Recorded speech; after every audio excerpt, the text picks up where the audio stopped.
ನಾನು ಕೆ.ಎನ್. ಸುಬ್ರಹ್ಮಣ್ಯ. ಕನ್ನಡ ಸಾಹಿತ್ಯ ಲೋಕದ ಎಲ್ಲ ಸಾಹಿತಿಗಳಿಗೂ, ಕರ್ನಾಟಕದ ಎಲ್ಲ ಕನ್ನಡಿಗರಿಗೂ, ಕಾದಂಬರಿ ಪ್ರಿಯರಿಗೂ ನನ್ನ ನಮಸ್ಕಾರಗಳು. ನಾನು 2023ರಲ್ಲಿ ನನ್ನ ಮೊದಲ ಕೃತಿಯಾಗಿ ಕಲ್ಲೊಂದು ಕವಿಯಾಗಿ ಕವನ ಸಂಕಲನವನ್ನು ತಂದಿರುತ್ತೇನೆ. ನನ್ನ ಎರಡನೇ ಕೃತಿಯಾಗಿ ಪರವೂರಿನವನು ಎಂಬ ಕಾದಂಬರಿಯನ್ನು ಪ್ರಸ್ತುತ ತಂದಿರುತ್ತೇನೆ. ಈ ಕಾದಂಬರಿಯನ್ನು ಸ್ನೇಹ ಬುಕ್ ಹೌಸ್ ಹೊರತಂದಿರುತ್ತದೆ ಮತ್ತು ಸ್ವಪ್ನ ಬುಕ್ ಹೌಸ್ ಹರಿವು ಪ್ರಕಾಶನದಲ್ಲಿ ಆನ್ಲೈನ್ನಲ್ಲಿ ಲಭ್ಯವಿರುತ್ತದೆ. ಎಲ್ಲ ಪುಸ್ತಕ ಅಂಗಡಿ ಮಳಿಗೆಗಳಲ್ಲೂ ಲಭ್ಯವಿರುತ್ತದೆ. ಈ ಕಾದಂಬರಿಯನ್ನು ಹೊರತಂದ ಸ್ನೇಹ ಬುಕ್ ಹೌಸ್ನ ಮಾಲೀಕರಾದ ಶ್ರೀ ಕೆ.ಬಿ. ಪರಶಿವಪ್ಪ ಅವರಿಗೆ ನನ್ನ ನಮಸ್ಕಾರಗಳು. ಪರವೂರಿನವನು ಕಾದಂಬರಿ. ಈ ಕಾದಂಬರಿಯ ವಿಶೇಷತೆ ಏನು? ಈ ಕಾದಂಬರಿಯಲ್ಲಿ ಏನಿರುತ್ತೆ? ಈ ಕಾದಂಬರಿಯನ್ನು ಏತಕ್ಕಾಗಿ ಒಂದು ಸಾರಿ ಓದಬೇಕು ಎಂಬುದನ್ನು ಒಂದು ಕಿರುಪರಿಚಯ ಮಾಡಿಕೊಡುತ್ತಿದ್ದೇನೆ.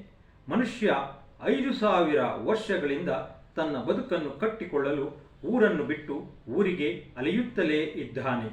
ಬದುಕನ್ನು ಕಟ್ಟಿಕೊಳ್ಳುತ್ತಲೇ ಇದ್ದಾನೆ. ಇವನ ಈ ಪರವೂರಿನ ಪಯಣ ಮುಗಿಯದ ಅಧ್ಯಾಯವಾಗಿರುತ್ತದೆ. ಇಲ್ಲಿ ಮನುಷ್ಯ ತಾನು ಕೂಡ ಪರವೂರಿನವನು ಎಂಬುದನ್ನು ಮರೆತು ತನ್ನ ಬದುಕಿಗಾಗಿ ಯಾರಿಗೂ ತಿಳಿಯದ ಕ್ರೌರ್ಯತೆಯಲ್ಲಿ ತೊಡಗಿರುತ್ತಾನೆ. ಈ ಕ್ರೌರ್ಯತೆ ಯಾತಕ್ಕಾಗಿ ಮಾಡುತ್ತಿದ್ದಾನೆ, ಯಾರಿಗಾಗಿ ಮಾಡುತ್ತಿದ್ದಾನೆ ಎನ್ನುವ ಮುಖವಾಡ ತಿಳಿದಿದ್ದರೂ ಅವನು ಮಾಡಿದ ಕ್ರೌರ್ಯ ತಾನೇ ಎಂಬುದು ಇತಿಹಾಸ ಗರ್ಭದಲ್ಲಿ ಲೆಕ್ಕವಿಲ್ಲದಷ್ಟು ಹುದುಗಿ ಹೋಗಿವೆ. ಅವುಗಳು ಯಾರಿಗೂ ತಿಳಿದೇ ಇಲ್ಲ, ಯಾರಿಗೂ ತಿಳಿಯುವುದೇ ಇಲ್ಲ. ಪರವೂರಿನವನ ಅಂತ ಕ್ರೌರ್ಯತೆಯನ್ನು ಈ ಕಾದಂಬರಿಯಲ್ಲಿ ನೋಡಬಹುದು. ಈ ಪರವೂರಿನವನ ಜೊತೆಯಲ್ಲಿ ಇನ್ನೊಂದು ಬಹುಮುಖ್ಯವಾದ ವಿಚಾರ ಅನಾವರಣಗೊಳ್ಳುತ್ತಾ ಹೋಗುತ್ತದೆ. ಅದೇ ಕೈಗಾರಿಕಾ ತರಬೇತಿ ಸಂಸ್ಥೆಗಳ ಹುಟ್ಟು ಮತ್ತು ಮಹತ್ವ. ಇಂದಿಗೂ ಎಷ್ಟೋ ಜನರಿಗೂ ITI ಅಂದರೆ ಏನು, ಅದರ ಪರಿಚಯ ವಿಚಾರಗಳು ತಿಳಿದೇ ಇರುವುದಿಲ್ಲ. ಒಂದು ಸಾರಿ ಈ ಕಾದಂಬರಿಯನ್ನು ಓದಿದರೆ 10 ಹಲವು ವಿಚಾರಗಳು ತಿಳಿಯುತ್ತದೆ. ITI ಪರಿಚಯವೂ ಆಗುತ್ತದೆ ಮತ್ತು ITI ಮಹತ್ವದ ವಿಚಾರಗಳು ತಿಳಿಯುತ್ತವೆ.